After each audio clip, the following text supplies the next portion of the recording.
Hello दोस्तों, नमस्कार, good evening. तो चलिए आज की क्लास हम लोग शुरू करते हैं। देखिए आज की क्लास जो है आपकी काफ़ी इंपॉर्टेंट है और आज हम देखिए ज्योग्राफी की आपकी क्लास लेकर के आए हैं, ठीक है।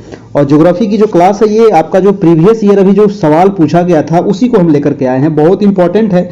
यहाँ से आपको ये समझ में आएगा कि ज्योग्राफी से कौन कौन से सवाल एग्जाम में पूछे जाते हैं, है ना, कौन कौन से चैप्टर से आपको एग्जाम में पूछे जाएंगे। और ये जो अभी सवाल हम लेकर के आए हैं 80 सवाल टोटल हम लेकर के आए हैं। और ये पीजीटी का आपका जो क्वेश्चन पूछा गया था पिछले बार वही ज्योग्राफी का सवाल है, ठीक है। तो ये बहुत इंपॉर्टेंट सवाल है और इसमें कुछ आसान भी है और कुछ हार्ड भी सवाल है। तो इसको हम पूरा अभी कर लेते हैं। पूरा ज्योग्राफी का बहुत ही अच्छा ये आपका सेशन अभी होने वाला है। टोटल 80 सवाल हम यहाँ पर देखेंगे। ज़्यादा इसको हम डिस्क्राइब नहीं करेंगे, शॉर्ट में हम यहाँ पर चलेंगे क्योंकि 80 सवाल 1 घंटा में हमको क्लियर करना है। तो चलिए शुरू करते हैं आज की क्लास।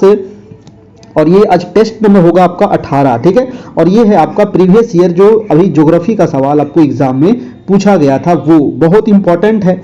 इसको आप लोग एक बार जरूर कर लीजिएगा, है ना। इसी मतलब कि लेवल से आपको अगले एग्जाम में आपको पूछ सकता है बीपीएससी सेकेंड फेज वाला में, ठीक है। और ये जो आपकी क्लास होती है मेन रूप से 6 to 8 और 9, 10 सामाजिक विज्ञान का अगर आपको पीडीएफ नोट्स चाहिए एनसीईआरटी 6 से लेकर के 10 क्लास तक चैप्टर वाइज तो आपको उपलब्ध हो जाएगा। आपको नंबर भी दिया गया है। आपको नंबर ये दिया गया है 7857824310। तो आप इस नंबर पे कांटेक्ट करके आपको एनसीईआरटी वाला, है ना, 6 से लेकर के 10 क्लास तक चैप्टर वाइज एमसीक्यू नोट्स आपको उपलब्ध होगा। आपका डेली 9 बजे से टेस्ट होता है। आज हम लेकर के आए हैं प्रीवियस ईयर ज्योग्राफी का क्वेश्चन। बहुत इंपॉर्टेंट है, पूरा आप लोग इसको करना है। चलिए शुरू करते हैं आज का पहला सवाल। देखिए इसके पहले देखिए यहाँ पर लिख दिया गया है कि नोट में 1 से 40 तक जो प्रश्न थे वो समान अध्ययन के थे। आपको भी एग्जाम में इसी प्रकार से सवाल पूछा जाएगा। 40 जो सवाल रहेगा वो समान अध्ययन का रहेगा। उसके बाद जो 80 सवाल रहेगा वो आपके सब्जेक्ट से रहेगा। आपका जो भी आपका सब्जेक्ट होगा 11th 12th में जो सब्जेक्ट होगा वो होगा 80 नंबर, या 9th 10th में जो आपका सब्जेक्ट है सोशल साइंस, हिंदी, इंग्लिश जो भी है तो उससे 80 सवाल रहेगा। अगर 6 to 8 का है तो 6 to 8 में जो भी आपका सवाल है, साइंस है, मैथ है, या आप सोशल साइंस से हैं या हिंदी इंग्लिश है तो उससे आपको 80 सवाल रहेगा, ठीक है। तो ये 80 सवाल है आपका 41 से लेकर के आपका 120 सवाल तक आपका, है ना। तो ये सफर अभी शुरू होता है। और चलिए आज का पहला सवाल है। आप लोग फटाफट अपना आंसर भी करते चलना है। एक बार वीडियो को आप लोग फटाफट लाइक कर दीजिएगा। तो आज का 41 नंबर सवाल यानी कि पहला नंबर सवाल है ज्योग्राफी का। बहुत अच्छा लेवल का क्वेश्चन है और बहुत ही इंपॉर्टेंट क्वेश्चन है क्योंकि इसी लेवल का आपको अगले एग्जाम में आपको पूछ सकता है। कह रहा है कि भूगोल की किस शाखा का संबंध जो है वो जनसंख्या, प्रवास और शहरीकरण के अध्ययन से है। देखिए भूगोल जो है ना दोस्तों ये बहुत सारी शाखाओं में बटा हुआ है। एक तो समुद्री भूगोल, है ना, आपका पर्यावरण भूगोल, है ना, आर्थिक भूगोल, मानव भूगोल, सामाजिक भूगोल, है ना। आप एक भूगोल सिर्फ नहीं है, भूगोल बहुत लेवल तक है, ठीक है। तो भूगोल जो है बहुत सारी मतलब भागों में बटा हुआ है, बहुत सारा शाखा में बटा हुआ है। तो आखिर जनसंख्या से संबंधित, प्रवास से संबंधित और शहरीकरण से संबंधित जो भूगोल हम पढ़ते हैं वो किस भूगोल में पढ़ते हैं, यही सवाल है आपका, ठीक है। यानी कि ये किस शाखा के अंतर्गत इसका अध्ययन किया जाता है। अगर आपको जनसंख्या से संबंधित पूछा जा रहा है, प्रवास से संबंधित, है ना, शहरीकरण से संबंधित, ये मानव भूगोल में आएगा, आर्थिक भूगोल में आएगा, सामाजिक भूगोल में आएगा, या एक से अधिक में आएगा, या कोई नहीं आएगा, ठीक है। इस बार भी देखिए आपको एग्जाम में निगेटिव मार्किंग आपको नहीं है ना, निगेटिव मार्किंग इस बार भी एग्जाम में नहीं है। और इसी प्रकार से 5 ऑप्शन पूछा जा सकता है। अभी तो ये क्लियर नहीं है कि 5 ऑप्शन रहेगा, है ना, लेकिन ज्यादा उम्मीद है कि जिस अनुसार से था पिछला बार वही रहेगा आपका, है ना। ये 5 ऑप्शन आपको था तो ये 5 ऑप्शन आपको रह सकता है आपके एग्जाम में भी आपका। अब बताइए पहला का आंसर क्या होगा। फर्स्ट का आंसर क्या होगा दोस्तों, मानव भूगोल, आर्थिक भूगोल, सामाजिक भूगोल या फिर एक से अधिक। देखिए इसको ना आपको जनसंख्या जो है, प्रवास और शहरीकरण जो है दोस्तों, इसको एक से अधिक में यहाँ पर आंसर हो जाएगा आपका। यहाँ जो आंसर हो जाएगा वो आपका मानव भूगोल भी हो जाएगा और सामाजिक भूगोल भी हो जाएगा आपका। ए और सी यहाँ पर दोनों आंसर हो जाएगा, है ना। यहाँ पर आंसर नंबर डी दिया था आपका आयोग के द्वारा, यानी कि एक से अधिक यहाँ पर सही है। दूसरा नंबर सवाल है कि किन चट्टानों में जीवाश्मों का निर्माण होता है। देखिए जीवाश्म का निर्माण किस में होता है ना। आपको चट्टान के बारे में कई बार पढ़ा है कि सबसे पहले चट्टान मेन रूप से 3 प्रकार के होते हैं। एक तो आग्नेय चट्टान, जब ज्वालामुखी फटती है ना, ज्वालामुखी फटने से जो लावा पृथ्वी के ऊपर आता है उसे जमने से आग्नेय चट्टान का निर्माण होता है। आग्नेय चट्टान के टूटने फूटने और दूसरी जगह जाकर के निक्षेपित होने से अवसादी चट्टान का निर्माण होता है। उसके बाद आपको ताप और दाब की क्रिया की वजह से रूपांतरित चट्टान का निर्माण होता है, यानी कि कयांतरित कहीं रूपांतरित कहीं निर्माण होता है। तो ये मुख्य रूप से 3 चट्टानें हैं आपकी। अब आपको पूछ रहा है कि किन चट्टान में जीवाश्म का निर्माण होता है, ठीक है। तो 42 का आंसर क्या होगा? देखिए जीवाश्म उसी में रहेगा दोस्तों, यानी कि अवसादी चट्टान में। अब देखिए आग्नेय में तो जीवाश्म होगा नहीं, क्योंकि शुरू जो लावा निकला तो उसमें जीवाश्म आएगा कहां से? उसमें तो जीवाश्म हो ही नहीं सकता है, ठीक है। और रूपांतरित में भी जीवाश्म नहीं होगा। अवसादी में यहाँ पर जीवाश्म होता है, क्योंकि अवसादी चट्टान का जो निर्माण होता है इसी को कहा जाता है आपको परतदार चट्टान, ठीक है। इसी को कहते हैं परतदार चट्टान, भी इसी को कहते हैं, है ना। जीवाश्मीय चट्टान भी इसको कहा जाता है, अवसादी चट्टान भी इसको कहा जाता है ना। जो भी खनिज पाया जाएगा वो आपको अवसादी चट्टान में पाया जाएगा। पेट्रोलियम है, आपका कोयला है ना। तो ये सारे चीज पाए जाएंगे आपको कहाँ? अवसादी चट्टान में आपका। अगला प्रश्न है आपका, प्रश्न नंबर आपका 43 नंबर। प्रश्न है कि पृथ्वी के आंतरिक भाग में ऊष्मा का प्रथम स्रोत क्या है? पृथ्वी के आंतरिक भाग में कह रहा है कि ऊष्मा का प्रथम स्रोत, प्रथम पूछ रहा है आपको प्राथमिक स्रोत क्या होता है। तो रेडियोधर्मिता का लक्ष्य है, या भूतापीय ऊर्जा, या टेक्टोनिक प्लेटों की गति के कारण, या उपयुक्त में से एक से अधिक है। 43 का जो आंसर हो जाएगा दोस्तों, ये हो जाएगा भूतापीय ऊर्जा आपका। पृथ्वी के आंतरिक भाग में ऊष्मा का प्राथमिक जो स्रोत है ये भूतापीय ऊर्जा की वजह से होता है आपका। ऑप्शन हो जाएगा आपका, ऑप्शन नंबर बी हो जाएगा यहां से। अगला प्रश्न है आपका 44 नंबर। फटाफट आप लोग अपना अपना आंसर करते चलिएगा, A B C D E जो भी आपको अच्छा लगे। कह रहा है कि क्या होगा यदि पृथ्वी अपने अक्ष पर घूमना बंद कर दे? कितना अच्छा सवाल है ना। ये सवाल मैंने कई बार आप लोगों को करवा भी चुका हूं कि अगर जो हमारी पृथ्वी जो है अपने अक्ष पे, आपको पता है कि हमारी जो अपनी पृथ्वी है ये अक्ष पे दोस्तों 24 घंटा में एक चक्कर लगा लेती है, और यही 24 घंटा में एक चक्कर लगाने से क्या होता है? दिन और रात होता है, ठीक है। ये तो कई बार हम बता चुके हैं कि दिन और रात इसी से होता है और अपने अक्ष पे एक चक्कर लगाती है, ठीक है। और सूर्य के चारों ओर जो एक चक्कर लगाती है उससे क्या होता है? ऋतु परिवर्तन होता है, ठीक है। तो वो भी आप ध्यान रखिएगा। तो कह रहा है कि अपने अक्ष पे अगर पृथ्वी नहीं घूमे भाई तो क्या होगा जी? कोई मौसम नहीं होगा, या बी है कि एक तरफ पूरा दिन होगा। बिल्कुल सही बात है। अगर पृथ्वी घूमेगी ही नहीं तो जिधर सूर्य है इधर तो हमेशा दिन ही दिन रहेगा, और इधर वाला भाग क्या हो जाएगा? हमेशा रातें रहेगा, है ना। तो यहाँ पर जीवन भी संभव नहीं हो पाएगा, क्योंकि ये वाला भाग क्या हो जाएगा? बहुत गर्म हो जाएगा, और इधर जिधर अंधेरा है उधर हमेशा बहुत ज्यादा ठंडा हो जाएगा। तो यहाँ पर जीवन भी संभव नहीं होगा। एक तरफ पूरा दिन होगा, ये भी बिल्कुल सही बात है ना। पृथ्वी का वातावरण गायब हो जाएगा, या उपयुक्त में से एक से अधिक, या कोई नहीं। 44 का जो आंसर होगा बिल्कुल सही हो जाएगा आपका बी नंबर, यानी कि एक तरफ क्या होगा? पूरा दिन होगा। देखिए मौसम वाला जो कॉन्सेप्ट है वो होता है सूर्य के चारों ओर घूमने की वजह से, तो ये वाला ऑप्शन आपका खत्म हो गया। पृथ्वी का वातावरण जो होता है ये भी आपको इससे नहीं होगा, है ना। तो इसका आंसर जो हो जाएगा वो बी नंबर आपका बिल्कुल सही होगा। जो भी आंसर आयोग के द्वारा दिया गया है वही आपको बताया जा रहा है। अगला सवाल है आपका 45 नंबर। प्रश्न है कि प्लेट विवर्तनिकी सिद्धांत के अनुसार पृथ्वी के स्थल मंडल का विभाजित किया गया है। देखिए प्लेट विवर्तनिकी सिद्धांत के अनुसार जो पृथ्वी का स्थल मंडल है, यानी कि ऊपर वाला जो भाग है, इसको विभाजित किया गया है दोस्तों। किस में विभाजित किया गया है? 45 का आंसर क्या होगा? महाद्वीप और महासागर, आंतरिक और बाहरी कोर, बाह्य कोर और प्रकृष्ट, उपयुक्त में से एक से अधिक। क्या होगा इसका आंसर? देखिए इसका जो आंसर आयोग के द्वारा दिया गया था वो आंसर नंबर ई दिया गया था, उपयुक्त में से कोई नहीं दिया गया था आपको, ठीक है। चलिए अगला प्रश्न देखते हैं आपका 46 नंबर।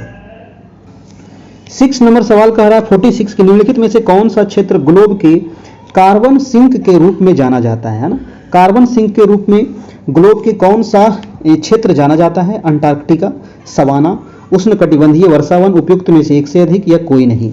46 का आंसर क्या होगा? फटाफट बताइएगा, है ना। कार्बन सिंक के रूप में किसे जाना जाता है?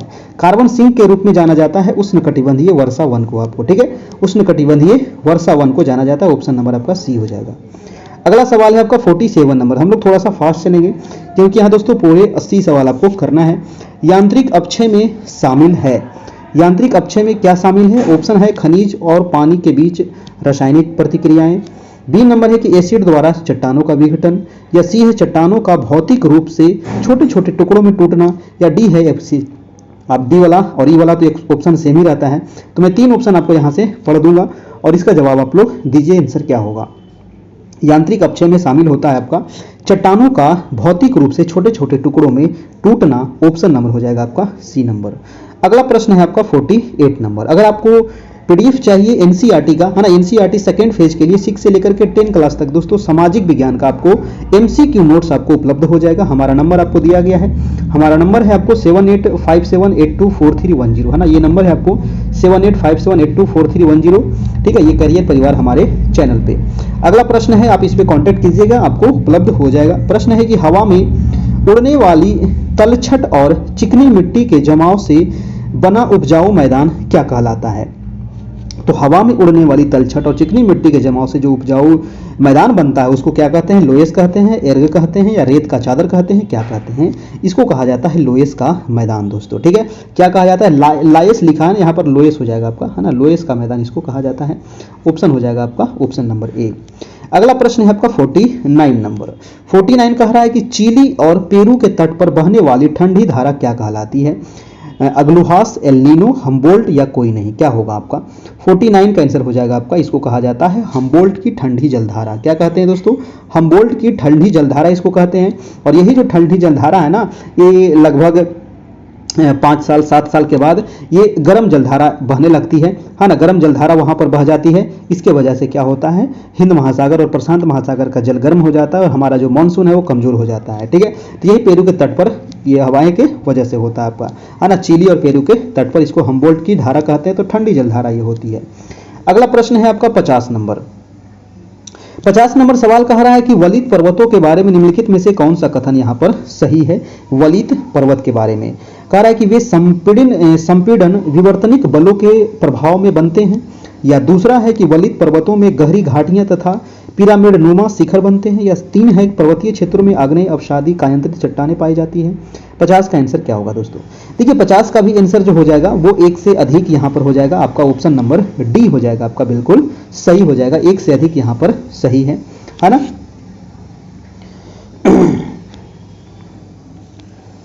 इसका आंसर तीनों यहां पर हो जाता है आपका, 1 2 3 तीनों सही है। अगला प्रश्न देखिएगा 51 नंबर। 51 नंबर सवाल कह रहा है कि मौसम दशाएं घटित होने वाले वायुमंडल की परत क्या कहलाती है? देखिए मौसम दशाएं जो घटित होने वाली वायुमंडल की परत है, परत के बारे में तो आप लोग कई बार बता चुके हैं। क्षोभ मंडल, आपका समताप मंडल, मध्य मंडल, आयन मंडल और बहिर्मंडल, है ना, ये 5 मंडल के बारे में याद रखिएगा। 5 मंडल में बहुत सारी क्रियाएं होती है। ठीक है, तो मौसम संबंधी दशाएं कहां पर होती है? तो ये तो होती है क्षोभ मंडल में, है ना, जितने भी संबंधित होगी क्षोभ मंडल में ज्यादा होता है। मौसम से संबंधित हो गया, ओलावृष्टि, है ना, आंधी तूफान जो भी हो गया दोस्तों, सब होता है आपका क्षोभ मंडल में आपका। अगला प्रश्न है 52 नंबर की, उत्तरी अफ्रीका में सहारा रेगिस्तान से भूमध्य सागर की ओर चलने वाली पवन को क्या कहते हैं? देखिए उत्तरी अफ्रीका जो है, अफ्रीका जो महादेश है दोस्तों, ये दूसरा सबसे बड़ा महादेश है आपका। और उत्तरी अफ्रीका मान अफ्रीका महादेश का अगर आप मानचित्र देखें तो इस प्रकार से आपको मानचित्र देखने को मिलेगा, है ना, अफ्रीका मानचित्र का इस प्रकार से देखने को मिलेगा, है ना, इस प्रकार से। तो ये उत्तरी अफ्रीका हो गया, है ना। तो उत्तरी अफ्रीका में दोस्तों कह रहा है कि भूमध्य सागर की ओर, है ना, इसके ऊपर कौन सा सागर है? तो भूमध्य सागर है। तो यहाँ से जो हवाएं चलती है, भूमध्य सागर की ओर जो हवाएं चलती है ना, इसको पवन प्रणाली को क्या कहते हैं? ठीक है, ये जो चलने वाली पवन प्रणाली है इसको कहा जाता है आपको सिरोको कहा जाता है। क्या कहते हैं इसको? सिरोको। अगला प्रश्न है आपका 53 नंबर। 53 नंबर कह रहा है कि वह प्रक्रिया जिसके द्वारा जल वाष्प तरल अवस्था से गुजरे बिना सीधे वाष्प में बदल जाती है क्या कहलाती है? बहुत बार बताए हैं, है ना, कि वह प्रक्रिया जिसके द्वारा जल वाष्प जो है ना, मतलब जल वाष्प तरल अवस्था में गुजरे बिना क्या बन रहा है? सीधे बर्फ बन रहा है। ठीक है, तो उसको क्या कहते हैं? उसको कहा जाता है दोस्तों ऊर्ध्वपात, उसको कहा जाता है, इनमें से देखिए इसका जो आंसर दिया है, वह प्रक्रिया जिसके द्वारा जल वाष्प जो है जल अवस्था से गुजरे बिना सीधे वो बर्फ में बदल जाता है, उसको कहते हैं। इनमें से एक से कोई नहीं दिया है आपका, आंसर नंबर ई दे दिया है आपका 53 का। इनमें से सभी ऑप्शन आपका गलत है ना। ऑप्शन नंबर यहां से हो जाएगा ई नंबर आपका 53 का। अगला प्रश्न है आपका 54 नंबर। 54 सवाल कह रहा है कि किसी जीव का पोषी स्तर संदर्भित करता है। किसी जीव का पोषी स्तर किस पर संदर्भित करता है? खाद्य श्रृंखला या फूड वेब में इसकी स्थिति, पुनरुत्पादन करने की इसकी क्षमता, इसका भौतिक आकार और आकृति। 54 का क्या होगा? ऑप्शन है, आंसर नंबर हो जाएगा आपका ए नंबर, यानी कि किसी जीव का पोषी स्तर संदर्भित करता है खाद्य श्रृंखला या फूड वेब में इसकी स्थिति। ऑप्शन नंबर ए हो जाएगा आपका बिल्कुल सही। अगला सवाल है आपका 55 नंबर। 55 नंबर सवाल कह रहा है दोस्तों कि निम्नलिखित में से कौन सा कथन जो है वो लैपिज को सर्वोत्तम रूप से परिभाषित करता है? है ना। लैपिज को सर्वोत्तम रूप से परिभाषित कौन सा ऑप्शन करता है? ऑप्शन है कि एक छोटे से मध्यम आकार के उथले अवसाद, या सतह से पानी टपकने के कारण बनने वाला स्थल रूप, या तेज शिखर खांचे और लकीरों के साथ एक अनियमित सतह। तो ये आज आपका जो आंसर हो जाएगा बिल्कुल सही सी नंबर हो जाएगा, यानी कि तेज शिखर वाले लकीरों के साथ एक अनियमित सतह को ही कहा जाता है आपको लैपिज, यानी कि ऑप्शन हो जाएगा सी नंबर। अगला प्रश्न है आपका 56 नंबर। 56 नंबर कह रहा है कि प्रवाल भित्तियों, है ना, प्रश्न है कि प्रवाल भित्तियों के विकास के लिए आदर्श गहराई कितनी होती है? जैसे कि हमारा लक्षद्वीप जो है ना, यहाँ पर देखिएगा तो लक्षद्वीप जो आपको है ना, टोटल यहाँ पर 36 द्वीप है इसमें, और ये लक्षद्वीप किससे बना हुआ है? तो प्रवाल भित्तियों से बना हुआ है आपका, ठीक है। तो इसको जो यहाँ पर गहराई कितनी होती है ये आपको पूछ रहा है, आदर्श गहराई इसकी कितनी होती है? तो 200 से 300, 250 से 400, 150 से 350 फीट। तो 56 का हो जाएगा दोस्तों 200 से लेकर के 300 फीट तक ये प्रवाल भित्ति की गहराई होती है। कितनी होती है? 200 से 300, याद रखना है, एकदम रट लेना है दोस्तों। ये सारे सवाल आपके बहुत महत्वपूर्ण है ना, इससे आपको 1-2 क्वेश्चन भी आपको एग्जाम में पूछ दिया जा सकता है, हम सीधे पूछ देगा आपको, ठीक है। तो ये क्वेश्चन को आपको रट लेना है। अगला प्रश्न देखिएगा, ऐसा नहीं समझिएगा कि ये आपको 11 12 का है तो आपको नहीं पूछेगा, 6 7 में नहीं पूछेगा। 6 7 में भी 1-2 क्वेश्चन यहाँ से पूछ देता है ना, जैसे कि ये सब सवाल कोई ज़्यादा हार्ड नहीं है, ये सब सवाल आपको पूछ देता है आपको एग्जाम में, ठीक है। चलिए अगला प्रश्न है 57 नंबर। संसाधन का क्या अर्थ होता है? बताइए, संसाधन जो होता है इसका अर्थ क्या होता है? ऑप्शन है पर्यावरण के प्राकृतिक तत्व, धन और वित्तीय संपत्ति, व्यक्तियों के पास कौशल और ज्ञान।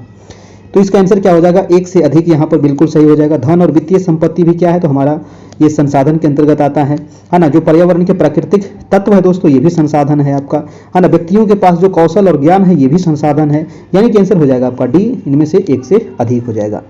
अगला प्रश्न है आपका 58 नंबर। कारक निम्नलिखित में से कौन सा शीतोष्ण घास के मैदानों की जलवायु का सबसे अच्छा वर्णन करता है? कि कौन सा घास का मैदान है? शीतोष्ण। देखिए शीतोष्ण घास का मैदान आपको कहाँ मिलेगा, है ना। अगर हम ग्लोब के ऊपर देखें तो शीतोष्ण घास का मैदान आपको जो मिलेगा ये है 0 डिग्री, है ना, ये है 23.5 डिग्री, ये है 66.5 डिग्री। तो ये 23.5 से लेकर के 66.5 के बीच में ये जो आपको क्षेत्र दिख रहा है ना, यहीं पर आपको देखने को मिलेगा दोस्तों शीतोष्ण घास के मैदान, है ना। और शीतोष्ण घास के मैदान कह रहा है कि सबसे अच्छा वर्णन कौन सा करता है? 58 का क्या होगा? 58 का जो हो जाएगा आपका ऑप्शन दिया गया है शीतोष्ण और आर्द्र, ठंडा और अर्ध शुष्क, हल्का और आर्द्र, उपयुक्त में से एक से अधिक कोई नहीं। 58 का जो आंसर दिया गया था आयोग के द्वारा ऑप्शन नंबर ई दिया गया था आपको दोस्तों, ठीक है, ऑप्शन नंबर ई दिया गया था। अगला प्रश्न देखिएगा कि पौधा का फैलाव प्रश्न है कि पौधों का फैलाव और प्रवास मुख्य रूप से फूल वाले पौधे कब से शुरू हुआ? पौधों का फैलाव और प्रवास कब से शुरू हुआ ये आपको पूछ रहा है, वो काल पूछ रहा है ना, समय पूछ रहा है। क्रिटेशस काल में हुआ था, जुरासिक काल में हुआ था, या प्लियोसिन काल में हुआ था? हम यहाँ पर देखिए डिस्कशन ज़्यादा नहीं करेंगे, बस क्वेश्चन आंसर यहाँ पर करते चलते हैं, है ना। और इस 59 का जो आंसर हो जाएगा आपका क्रिटेशस काल हो जाएगा आपका, ऑप्शन नंबर ए हो जाएगा, ठीक है। इसका आंसर नंबर ए हो जाएगा, यानी कि क्रिटेशस काल में पौधों का फैलाव और प्रवास हुआ था आपका। अगला प्रश्न है आपका 60 नंबर। 60 नंबर सवाल कह रहा है कि निम्नलिखित में से कौन सा ऊर्जा एक गैर नवीकरणीय स्रोत है? तो ये तो कई बार बताए हैं आप लोग को, है ना। इसमें से बहुत सारा क्वेश्चन जो है ना हम बता चुके हैं।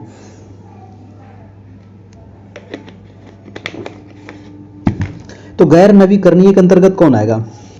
60 का आंसर क्या हो जाएगा? खनिज, बिल्कुल सही बात है, खनिज गैर नवीकरणीय में आ जाएगा आपका, है ना, ऑप्शन यही हो जाएगा। वन तो हो जाएगा दोस्तों नवीकरणीय में आता है वन, सौर ऊर्जा भी नवीकरणीय आता है, तो आंसर हो जाएगा ए नंबर। खनिज किस में आएगा? तो गैर नवीकरणीय, है ना। और बहुत सारे लोग यही गलती करते हैं, गैर नहीं पढ़ते हैं, सीधा नवीकरणीय पढ़ते हैं और वन या ऊर्जा सौर ऊर्जा देख करके मार देते हैं, ठीक है। पूरा क्वेश्चन पढ़िएगा अच्छे से। अगला प्रश्न है 61 नंबर। कार्य विश्व का कौन सा महाद्वीप चावल का सबसे बड़ा उत्पादक है? बहुत अच्छा सवाल है। चावल देखिए कहाँ उत्पादन होगा, है ना। चावल का उत्पादन सबसे अधिक कहाँ होगा? यूरोप है, ऑस्ट्रेलिया है, दक्षिण अमेरिका है, उपयुक्त में से एक से अधिक है, क्या होगा? 61 का जो आंसर दिया गया था, है ना, वो हो जाएगा दोस्तों एशिया, है ना। एशिया आंसर हो जाएगा, और एशिया इसमें दिया नहीं गया है, इसलिए ऑप्शन नंबर ई हो जाएगा आपका। चावल का सबसे बड़ा उत्पादक कौन हो जाएगा? तो एशिया हो जाएगा आपका। एशिया आपको यहाँ पर नहीं दिया है, इसलिए आंसर नंबर 61 का ई हो गया। अगला प्रश्न देखिएगा आपका 62 नंबर। कह रहा निम्नलिखित में से कौन सा देश जो है विश्व में गेहूं का सबसे बड़ा निर्यातक है?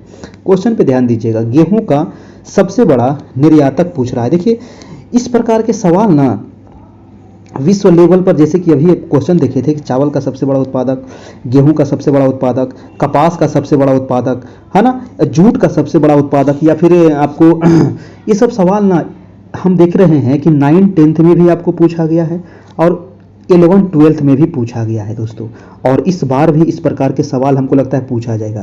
देखिए इस प्रकार के जो सवाल है ये करेंट टाइप का हो जाता है ना, ये करेंट सवाल है और इस प्रकार के सवाल अधिकतर गलती कर देते हैं लोग। और क्योंकि जो लोग को याद रहता है वो 2 साल 4 साल 5 साल वाला पुराना वाला याद रहता है कि चावल का सबसे बड़ा उत्पादक कौन था, है ना। अब चावल का सबसे बड़ा उत्पादक पता है कि चाइना है ना, लेकिन कहीं अगर चेंज हो जाता है, कभी कभी चेंज हो जाता है कुछ डाटा, ठीक है। तो इसको लेकर के ये सब सवाल आपको हमेशा देख रहे हैं कि ज़्यादा पूछ रहा है ना। ये विविध में आ जाएगा इस प्रकार, बड़ा, है ना, कौन सबसे बड़ा उत्पादन है, कौन सबसे बड़ा, चाहे खनिज के रूप में दे देगा आपको, चाहे आपको गेहूं दे देगा, चावल दे देगा, दाल दे देगा, सब्जी दे देगा, फूल दे देगा, कुछ भी दे देगा आपको। तो इस प्रकार का सवाल पूछ रहा है और इस बार भी पूछा जाएगा, तो ध्यान रखिएगा इस प्रकार के सवाल को आपका, ठीक है। चलिए, तो यहाँ पर कह रहा है कि विश्व में गेहूं का सबसे बड़ा, देखिए निर्यातक पूछ दिया, कभी निर्यातक पूछ देगा, कभी आयातक पूछ देगा, कभी उत्पादन पूछ देगा, ठीक है।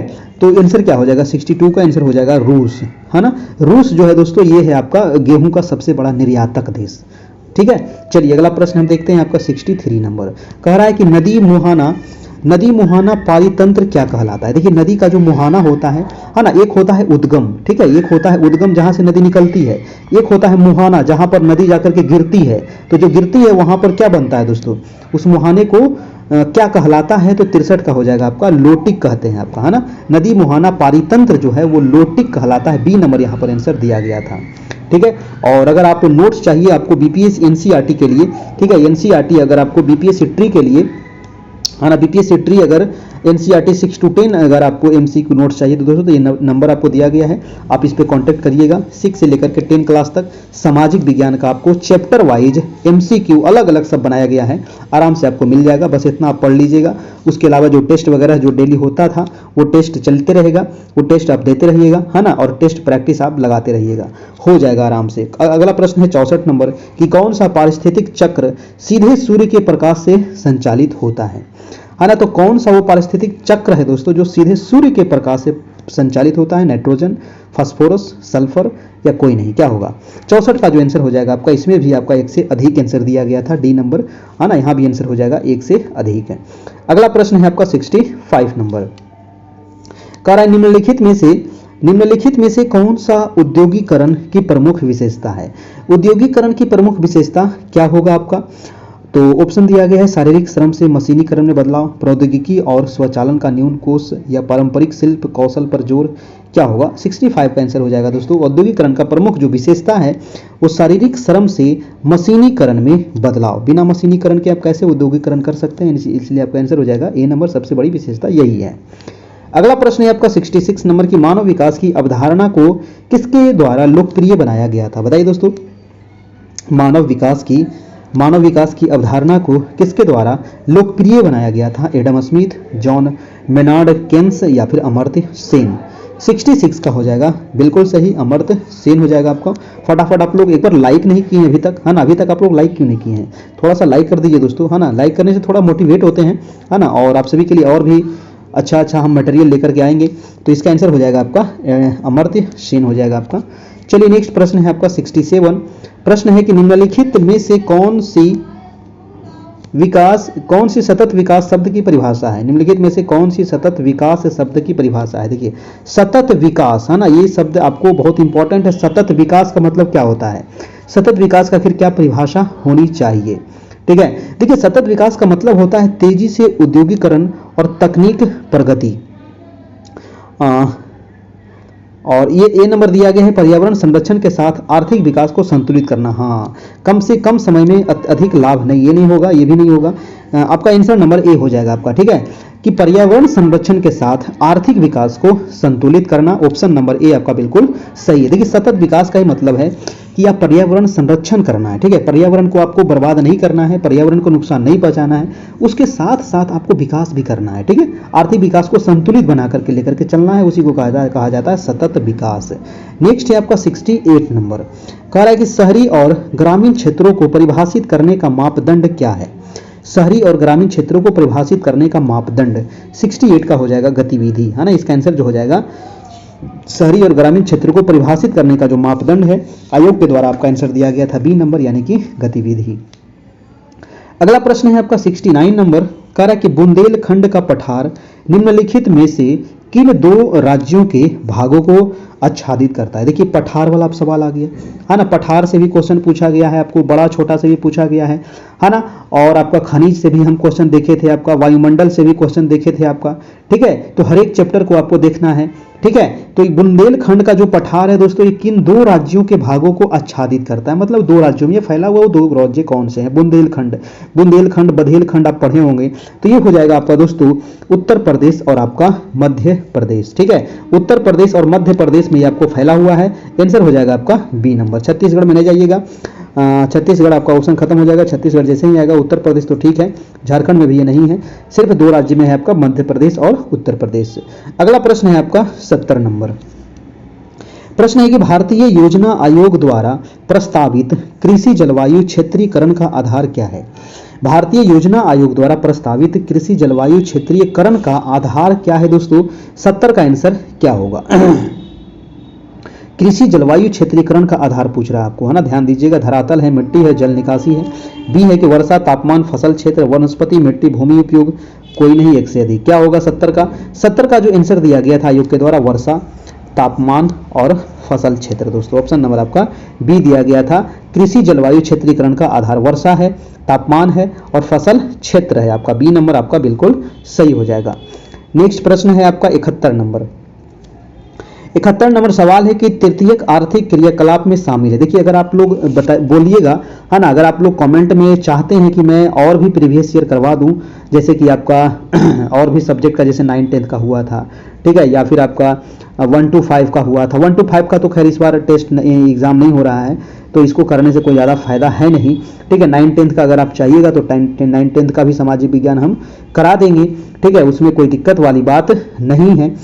71 नंबर आप बताइएगा कि 71 जो है तृतीयक आर्थिक क्रियाकलाप में शामिल है। तृतीयक आर्थिक क्रियाकलाप में क्या शामिल है। देखिए आर्थिक क्षेत्र पढ़े ना, प्राथमिक, द्वितीयक, तृतीयक, कई बार बता चुके हैं। प्राथमिक में आपका कृषि है, द्वितीयक में आपका विनिर्माण है, तृतीयक में आपको सेवा क्षेत्र है ना। तो 71 का क्या होगा। 71 का बिल्कुल सही बात है, सी है। उपभोक्ताओं को सेवाओं का प्रदान, जहां भी सेवा आएगा आपको आंसर कर दीजिएगा, सी नंबर हो जाएगा, है कि नहीं। चलिए अगला प्रश्न देखिएगा आपको 72 नंबर दोस्तों। 72 नंबर सवाल कह रहा है कि उपजाऊ कृषि भूमि वाले क्षेत्रों में प्रायः किस प्रकार की ग्रामीण बस्तियां पाई जाती है। देखिए कह रहा है कि उपजाऊ कृषि भूमि है। अब देखिए जहां पर उपजाऊ कृषि भूमि होगा उस क्षेत्र में दोस्तों किस प्रकार की ग्रामीण बस्तियां पाई जाएगी। अब जैसे बिहार को ले लीजिए, तो बिहार में क्या है, ग्रामीण क्षेत्र बहुत है और यहाँ पर मिट्टी किस प्रकार की है, तो उपजाऊ है। तो यहाँ पर जनसंख्या किस प्रकार की, बहुत ज़्यादा सघन जनसंख्या है कि नहीं। तो बहुत ज़्यादा सघन है तो मार दीजिए सघन, यानी कि सघन घरों के साथ गाँव हो जाएगा, है कि नहीं। हेमलेट कहाँ होता है, जहाँ पर बहुत कम होता है दोस्तों। फार्म हाउस भी ये सब बड़े बड़े शहरों में होता है आपका, है ना। बी नंबर यहाँ से बिल्कुल सही हो जाएगा। अगला देखिएगा आपका 73 नंबर, कह रहा है भीड़ भाड़ के कारण शहरी बस्तियों में हो सकते हैं। देखिए भीड़ भाड़ के कारण शहरी जो बस्ती है ना, जो शहर है, अब पटना हम रह रहे हैं, आप भी रह रहे हैं, ठीक है। तो यहाँ पर क्या होता है, सार्वजनिक सेवाओं पर कम दबाव होता है, गलत बात है। जीवन की गुणवत्ता यहाँ पर होती है, नहीं होती है। अभी देखिए ठंडा मौसम आ रहा है ना, यहाँ का जो पर्यावरण है, यहाँ का जो हवा है बहुत ज़्यादा प्रदूषित हो रही है, खास करके दिल्ली, बड़े बड़े शहर, है ना, छोटे छोटे शहर भी आजकल प्रदूषित हो रहे हैं दोस्तों, है ना। पटना भी बहुत ज़्यादा प्रदूषित हो गया आपका, ठीक है। तो यहाँ पर जीवन की गुणवत्ता बिल्कुल नहीं होगी। बेहतर अपशिष्ट प्रबंधन हो पाता है नहीं, जहाँ तहाँ कचरा पड़ा हुआ है दोस्तों, है ना। सार्वजनिक सेवाओं का कम दबाव, बहुत ज़्यादा दबाव होता है, ये भी गलत है।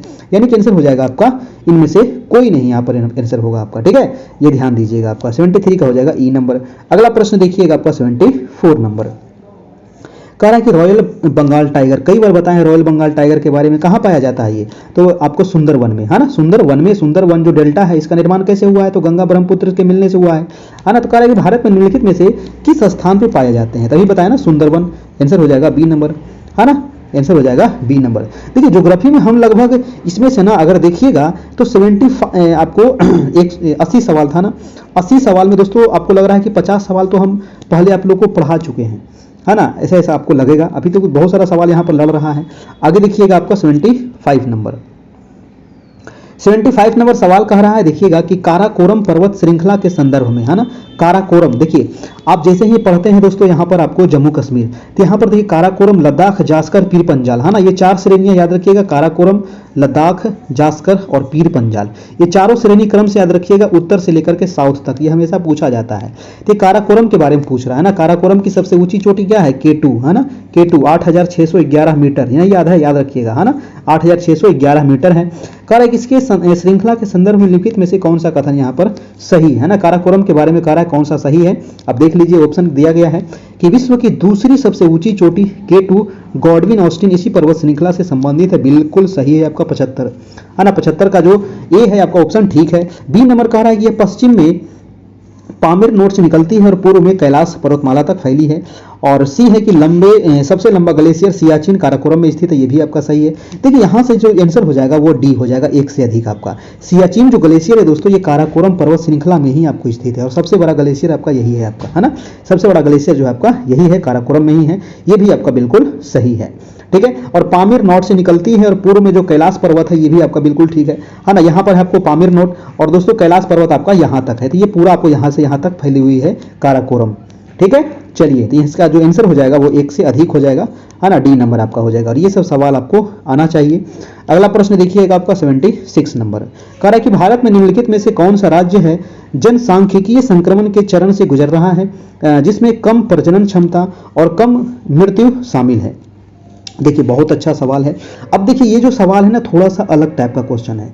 अभी जो आप यहाँ देख रहे थे तो ये था दोस्तों आपको पर्वतों से संबंधित सवाल, है ना, ये पर्वतों से संबंधित था ना, देखिए सब मिला हुआ क्वेश्चन है दोस्तों, है ना। ये देखिए रॉयल बंगाल टाइगर आपको पूछ दिया, है ना, वन से संबंधित आपको पूछ दिया, ये देखिए शहर बस्ती से संबंधित पूछ दिया। ये सारे आपको अगर 11th 12th NCERT आपका कंप्लीट है तो आप वहाँ से आप देख सकते हैं। 76 नंबर जो सवाल कह रहा था कि कौन सा जो राज्य है वो जनसांख्यिकीय संक्रमण के चरण से गुजर रहा है जिसमें कम प्रजनन, अब देखिए कम प्रजनन हो रहा है मतलब कि वहां बच्चे कम जन्म ले रहे हैं और कम मृत्यु दर कौन से राज्य में है आपका, तो असम है, हरियाणा है, पंजाब है या फिर एक से अधिक है। क्या होगा 76 का, 76 का हो जाएगा दोस्तों पंजाब, है ना। पंजाब में दोस्तों प्रजनन दर क्षमता यहाँ पर कम है और मृत्यु दर भी यहाँ पर कम है, यानी कि जनसंख्या यहाँ पर क्या है, कंट्रोल में है। आंसर हो जाएगा आपका सी नंबर, ठीक है। अगला प्रश्न देखिएगा आपका 77 नंबर, कह रहा है कि विश्व संरक्षण दिवस कब मनाया जाता है। एक दिवस भी आप जरूर याद रखिएगा ना, दिवस जो है साल में, है ना, मैं दिवस से संबंधित भी वीडियो बनाया हूं, आप अगर खोजिएगा हमारे चैनल पर जाकर के तो आपको मिल जाएगा। साल में जितने भी दिवस होते हैं लगभग मैंने उसमें 50 से 60 दिवस लगभग हम उसमें बताए थे और इसी दिवस में से आपको बार बार एग्जाम में पूछा जाता है। 5 जून है, 3 दिसंबर है, 16 सितंबर है। तो 77 का आंसर क्या होगा, 77 का जो आंसर हो जाएगा नहीं ये होगा, नहीं ई वाला होगा, नहीं ई वाला होगा, है ना। यहाँ पर देखिए 5 जून आपको पता है कि पर्यावरण दिवस है, 3 दिसंबर दोस्तों आपको विकलांग दिवस मनाया जाता है और 16 सितंबर आपको 16 सितंबर है दोस्तों आपका ओजोन परत दिवस लगता है ना। और तो यहाँ पर जो आंसर है आपको इनमें से कोई नहीं होगा, ऑप्शन नंबर ई हो जाएगा। अगला प्रश्न हम देखते हैं आपका 78 नंबर, 78 कह रहा है कि शहरी पर्यावरण का निम्नीकरण मुख्य रूप से किसके द्वारा होता है। देखिए शहरी पर्यावरण का निम्नीकरण, निम्नीकरण का मतलब दोस्तों मतलब कि ह्रास होना, निम्नीकरण का मतलब होता है ह्रास होना, खराब होना। तो शहर का जो पर्यावरण है वो जो खराब हो रहा है उसका मुख्य कारण क्या होता है, मुख्य रूप से किसके द्वारा होता है। ऑप्शन अब देख लीजिए 78 का आंसर क्या होगा, कह रहा है कार्बन डाइऑक्साइड तो खैर होता ही है, बहुत ज़्यादा गाड़ी घोड़ा चलता है आपका, बहुत सारे कल कारखाने लगे हुए हैं शहर में आपका, है ना, वाहन उत्सर्जन तो आपको होगा ही होगा, निलंबित कण पदार्थ ये भी होगा आपका, यानी कि यहाँ से आंसर हो जाएगा आपका डी नंबर, एक से अधिक हो जाएगा। अगला प्रश्न देखिएगा आपका 79 नंबर, 79 कह रहा है कि ध्रुवीय क्षेत्र किस अक्षांश तक रहने योग्य है। देखिए ध्रुवीय क्षेत्र जो है वो किस अक्षांश तक रहने के योग्य है, 80 डिग्री, 75 डिग्री या 70 डिग्री। अब ध्रुवीय क्षेत्र आप देख लीजिए 0 डिग्री ये हो गया आपका, ये हो गया 23.5 डिग्री कर्क रेखा, ये हो गया 66.5 डिग्री। तो 66.5 के ऊपर ही माना जाता है ध्रुवीय क्षेत्र आपका, है ना, 66.5 के ऊपर ही माना जाता है, यानी कि 80 डिग्री तक दोस्तों, 80 डिग्री से लेकर के 90 डिग्री तक यहाँ पर हो जाएगा ध्रुवीय क्षेत्र आपका, है ना, 80 डिग्री से लेकर के 90 डिग्री तक आपका, ठीक है। चलिए तो आंसर हो जाएगा ए नंबर। अगला प्रश्न है आपका 80 नंबर, 80 नंबर सवाल कह रहा है कि विश्व में भूमि के कितने भाग पर खेती की जाती है। बहुत अच्छा सवाल है आपका, है ना। जब आप 11th 12th का आप टीचर बनने वाले हैं तो थोड़ा सा विश्व का नॉलेज आपके पास होनी चाहिए, है ना। और विश्व के से संबंधित देखिए यहाँ पर बहुत सारा सवाल आपको मिल रहा है, विश्व से संबंधित यहाँ पर दोस्तों लगभग 20 सवाल है आपको, है ना, हम गिना भी देंगे आपको कहिएगा तो, है ना, टोटल 20 सवाल लगभग यहाँ पर होगा आपका। कह रहा है कि विश्व में भूमि के कितने भाग पर खेती होती है, तो विश्व के भूमि पर 28%, 23%, 10 या फिर 1 से अधिक क्या होगा यहाँ पर। 80 का सवाल क्या होगा बताइएगा। 80 का जो आंसर हो जाएगा आपका, आंसर हो जाएगा दोस्तों ऑप्शन नंबर सी, यानी कि 10%। ठीक है, विश्व के भूमि का, है ना, विश्व का क्षेत्रफल जितना है उसके भूमि का 10% भाग पर क्या हो रहा है, तो आपको कृषि कार्य हो रहा है, खेती हो रहा है आपका। ठीक है, ऑप्शन नंबर आपका सी हो जाएगा। ठीक है, अगर आपको पीडीएफ चाहिए एनसीईआरटी 6 से लेकर के 10 क्लास तक, तो आपको दोस्तों इस नंबर पे उपलब्ध हो जाएगा। आप इस नंबर पे कांटेक्ट कर सकते हैं, सामाजिक विज्ञान का आपका। ठीक है ना, सामाजिक विज्ञान का, सामाजिक विज्ञान का आपको मिल जाएगा 6 से लेकर के 10 क्लास तक। एनसीईआरटी मिल जाएगा, एमसीक्यू के रूप में मिलेगा आपको, चैप्टर वाइज मिलेगा, है ना। ये नंबर है 7857824310, ये हमारा व्हाट्सएप नंबर है, आप कांटेक्ट कर सकते हैं। चलिए अगला प्रश्न हम देख लेते हैं 81 नंबर, है ना। कैसे मिलेगा आपको बता दिया जाएगा, है ना। बिल्कुल थोड़ा सा चार्ज लगेगा आपको, है ना, फ्री में तो नहीं मिलेगा, थोड़ा सा चार्ज लगेगा, लेकिन हाँ बहुत अच्छे तरीके से बनाया गया है ना। आप उसको पढ़िएगा ना बहुत अच्छा तरीके से, जो भी चैप्टर में महत्वपूर्ण सवाल है उसको उसमें जरूर ऐड किया गया है, और जो बार बार एग्जाम में पूछा जाता है उसको भी हम ऐड किए हैं। ठीक है, और हर एक चैप्टर से लगभग 50, किसी में 30 भी होगा, किसी में 20 भी होगा, है ना। देखिए बहुत सारे चैप्टर ऐसे हैं जिसमें क्वेश्चन है ही नहीं।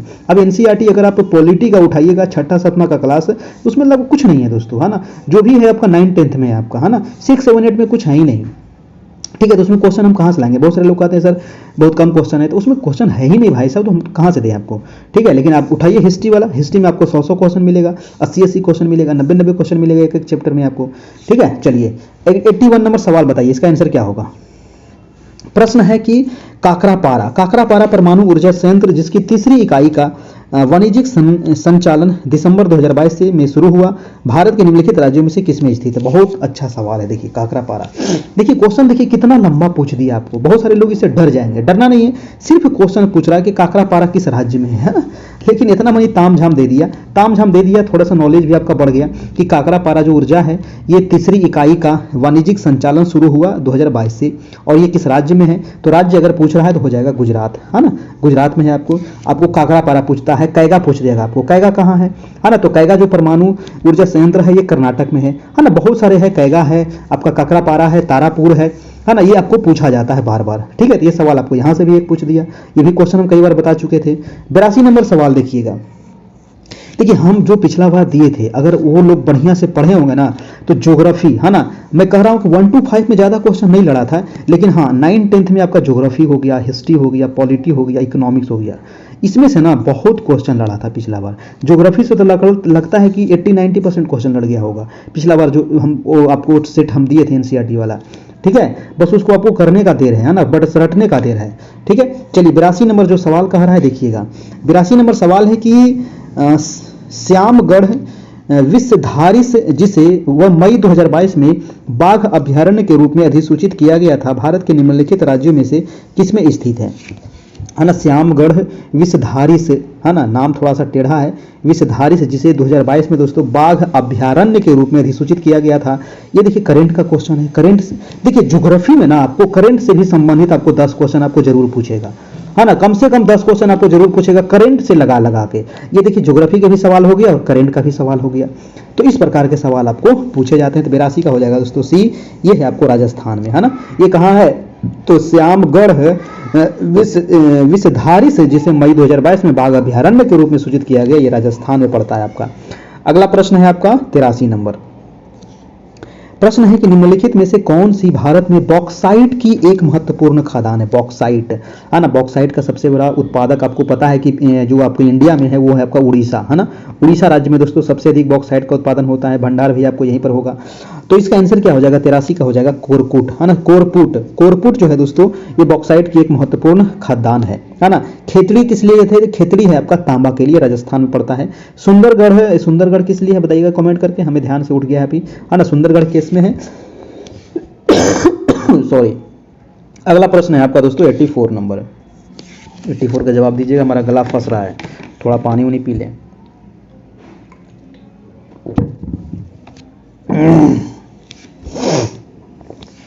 84 कह रहा है कि भारत में लौह अयस्क खनन के लिए, हाँ, नोवा मुंडी और करीबुरु खदानें प्रसिद्ध है, वे निम्नलिखित राज्यों में से किसमें स्थित है।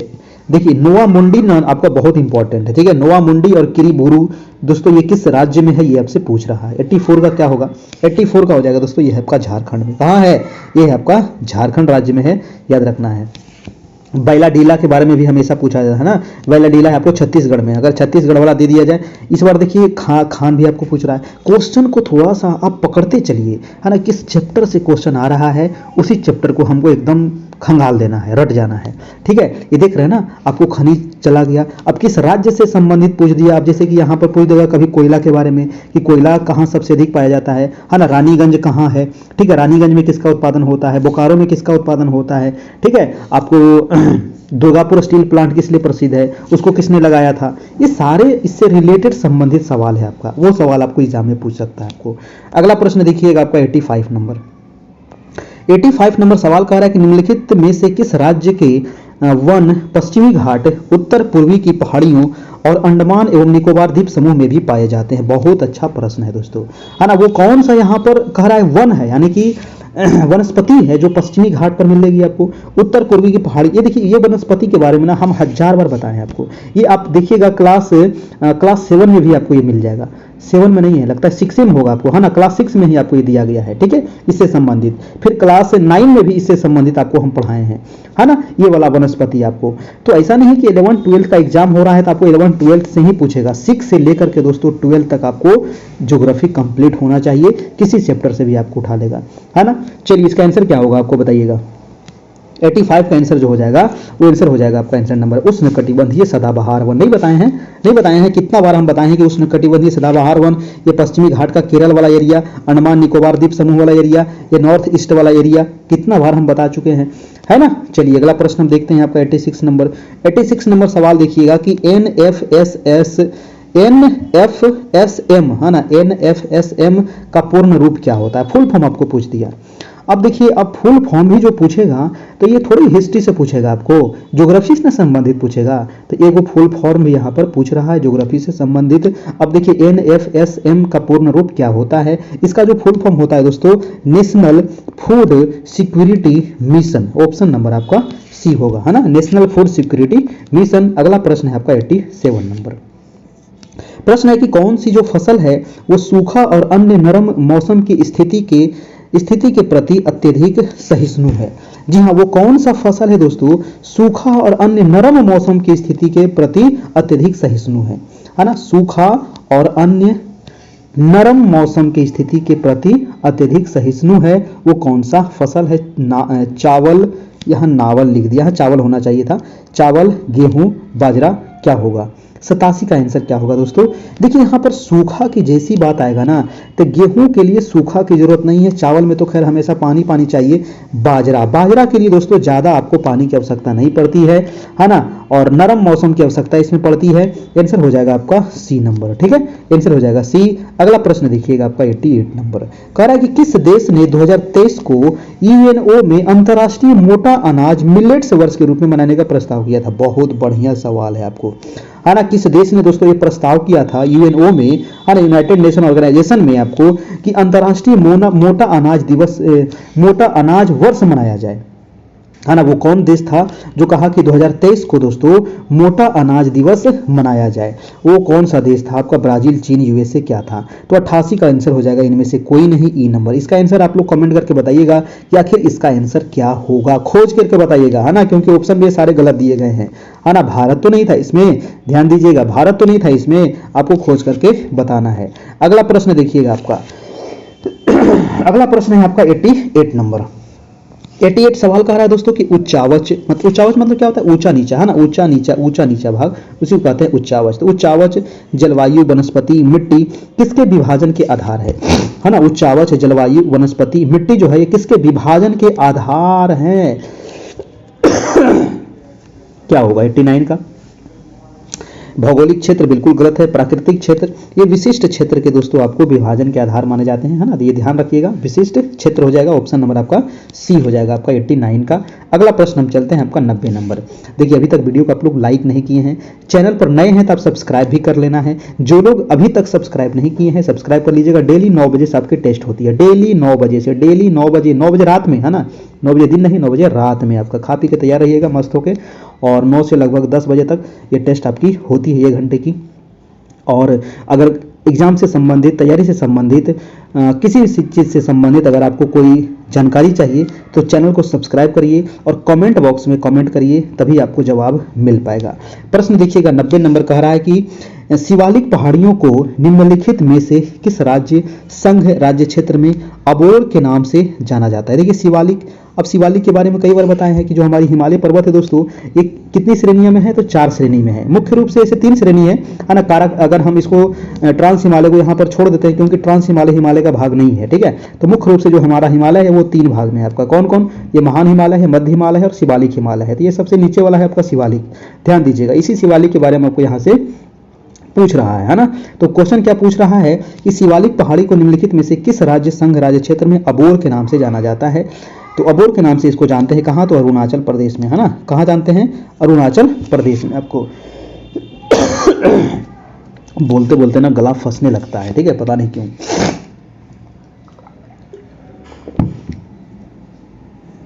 आंसर हो जाएगा आपका अरुणाचल प्रदेश हो जाएगा आपका, ठीक है। अगला प्रश्न हम देखते हैं 91 नंबर। 91 सवाल कह रहा है कि इनमें से किसने भूगोल को कालानुक्रमिक विज्ञान के रूप में परिभाषित किया है दोस्तों। तो भूगोल को कालानुक्रमिक विज्ञान के रूप में किसने परिभाषित किया है? ए हेटनर, Karl Ritter, F one Richthofen. क्या होगा? 91 का जो आंसर हो जाएगा, आंसर नंबर ए हो जाएगा। ए हेटनर के द्वारा किया गया है आपको कालानुक्रमिक विज्ञान के रूप में। तो ये वाला आप भी आप याद रखिएगा, ये सब बहुत इंपॉर्टेंट सवाल है। अगला प्रश्न है आपको 92 नंबर कि ज्वालामुखी उद्गार का प्रमुख कारण क्या है ना। ज्वालामुखी उद्गार का प्रमुख कारण क्या है? देखिए ज्वालामुखी से संबंधित आपको सवाल पूछ दिया है ना, ध्यान रखिएगा। ज्वालामुखी से पूछा है तो अगले बार भी ज्वालामुखी से एक आधो क्वेश्चन जरूर पूछेगा, भूकंप से एक आधो क्वेश्चन जरूर पूछेगा, नदी से एक आधो क्वेश्चन जरूर पूछेगा, पठार से जरूर पूछेगा, पर्वत से जरूर पूछेगा, हिमालय से जरूर पूछेगा, है ना। याद रखिएगा दोस्तों, ज्वालामुखी उद्गार का प्रमुख कारण क्या है। ऑप्शन है आपको कि गलनांक कम हो जाने के कारण मैग्मा की उत्पत्ति, बी है कि भूमिगत जल के गर्म होने के कारण गैसों और वाष्प की उत्पत्ति, या सी है प्लेट टेक्टोनिक गतियां। 92 का क्या हो जाएगा आपका? देखिए यहाँ भी जो आंसर हो जाएगा वो डी नंबर होगा आपका। 1 से अधिक बिल्कुल यहाँ पर सही है ना। 1 से अधिक यहाँ पर बिल्कुल सही है, ऑप्शन हो जाएगा आपका डी नंबर। अगला प्रश्न हम चलते हैं आपका 93 नंबर। 93 प्रश्न कह रहा है कि काष्ठ स्थलाकृति की विशेषता क्या है। काष्ठ स्थलाकृति की विशेषता क्या है? ऑप्शन है ऊंचे पहाड़ और गहरी घाटियां, ठीक नहीं है। रेत के टीलों के साथ विशाल रेगिस्तान, इसको भी कास्ट नहीं कहते हैं। भूमिगत गुफाएं और डोलाइन, आपका 93 का आंसर हो जाएगा आपका सी नंबर आपका, ठीक है। कास्ट स्थलाकृति से भी आपको सवाल यहाँ पर पूछा गया है। अगला प्रश्न हम देखते हैं कि निम्नलिखित पवन प्रणालियों में कौन सी दबाव प्रतिरूप के मौसमी उत्क्रमण से प्रभावित होती है ना। निम्नलिखित पवन प्रणालियों में से कौन सी दबाव प्रतिरूप के मौसमी उत्क्रमण से प्रभावित होती है? व्यापारिक हवा, पश्चिमी हवा, मानसूनी। क्या होगा 94 का? 94 का आंसर हो जाएगा दोस्तों मौसमी उत्क्रमण से प्रभावित होता है वो है मानसूनी हवा आपका, ठीक है, मानसून हवा, ठीक है। अगला प्रश्न चलते हैं आपका 95 नंबर। 95 सवाल कह रहा है कि दोनों गोलार्धों में लगभग 60 डिग्री अक्षांश पर स्थित निम्न दाब की पेटी क्या कहलाती है? बहुत अच्छा प्रश्न है। दोनों गोलार्ध का मतलब क्या हुआ? उत्तरी गोलार्ध भी और दक्षिणी गोलार्ध भी। तो 60 डिग्री के पास है ना, ये 60 डिग्री है, यहाँ भी 60 डिग्री यहीं पर होगा लगभग।